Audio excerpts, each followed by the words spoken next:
महाविकास आघाडीचं जागा वाटपाचं काय झालं किंवा महायुतीच्या जागा वाटपाचं काय झालं याची चौकशी करणं हे काय माझं काम नाही आहे.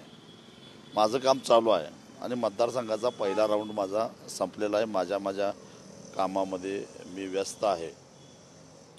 महाविकास आघाडीनं उमेदवार उभा केला तर तिरंगी लढत होईल, नाही केला तर दुरंगी होईल, एवढाच फरक. परंतु मी लढणार आहे आणि मतदार माझ्या मागं आहे हे ठाम आहे. हातकणंगलेमध्ये विशेषतः शिवसेने उमेदवार देण्याच्या हालचाली सुरू झाल्याचं पाहायला मिळतं. तेजत पाटील असतील किंवा चाचपणी देखील सुरू केलेली आहे शिवसेने. काय नेमकं त्यांचं घडलंय मला माहिती नाही, परंतु उद्धवजी ठाकरे यांच्याबरोबर मी जी काही 2 वेळा चर्चा केलेली आहे त्याच्यामध्ये तरी एकूण ते उमेदवार देण्याच्या मनस्थितीमध्ये नाहीत असे संकेत मिळतात.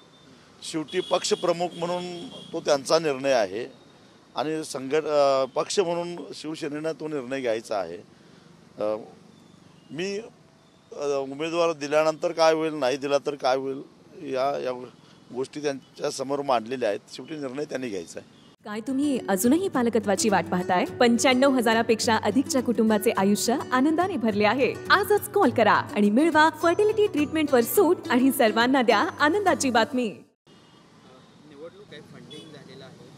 मोठ्या प्रमाणावर हे फंडिंग आलेलं पाहायला मिळते. विशेषतः बीफ कंपन्यांकडून देखील कोट्यावधी रुपयांचं फंडिंग दिसते. कसं बघता एकूणच भाजपच्या या भूमिकेत? एकूणच एका बाजूला गोवंश हत्याबंदीचा कायदा करायचा, मॉब लिंचिंगच्या द्वारे गोरगरिबांना ठेचून दगडानं मारायचं आणि त्याचं समर्थन करायचं किंवा त्यांच्या मॉब लिंचिंग करणाऱ्यांच्यावर कारवाई करायला टाळाटाळ करायची.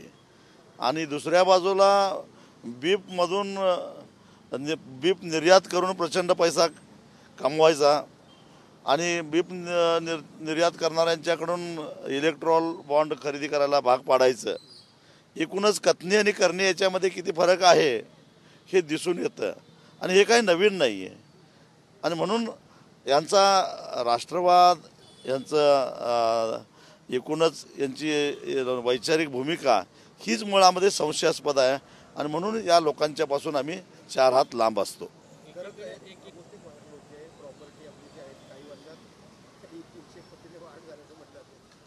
माझी प्रॉपर्टी वाढली असं तुमच्याकडून माहिती मला कळाल्यामुळं मला आतल्या आत आनंदाच्या उकळ्या फुटत आहेत.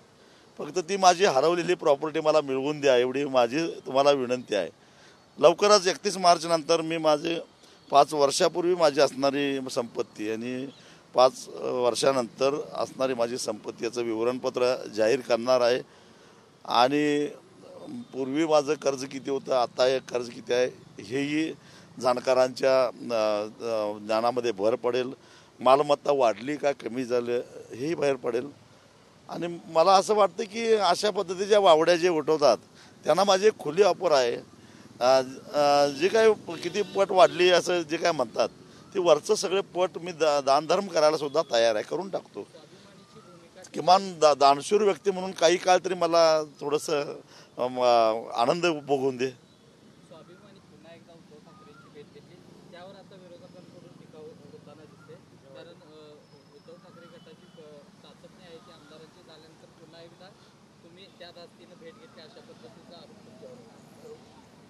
मतदारांच्यावर विश्वास ठेवून कुठल्याही आघाडीमध्ये न जाता मी निवडणूक लढवणार आहे असं म्हणायला सुद्धा हिंमत लागते. पहिल्यांदा ती हिंमत निर्माण करावी आणि मग माझ्यावर टीका करण्याचं धाडस करावं. राष्ट्रवादी काँग्रेस फुटली, काही अजितदादांच्यावर गेली, परंतु काही अवशेष मागे ठेवलेले आहेत भाजपचे हस्तक म्हणून. ते अशाच पद्धतीच्या वावड्या उठवणार. मग मी नितीन गडकरींच्याकडे गेलो तर नेमकी चर्चा काय झाली, कशी झाली हे सगळ्यात जास्त त्याच्यावर प्रकाश शरद पवारच टाकू शकतील. कारण त्यांच्या नितीन गडकरींचे संबंधसुद्धा अतिशय चांगले आहेत. त्यांनी विचारावं फोन करून कशी काय चर्चा झाली आणि सगळ्या जनतेला माहिती करून द्यावं. तरी ते स्वाभिमानीमध्ये आहेत आणि त्यांनी स्वाभिमानीमार्फत निवडणूक लढवावी असा आमचा आग्रह आहे.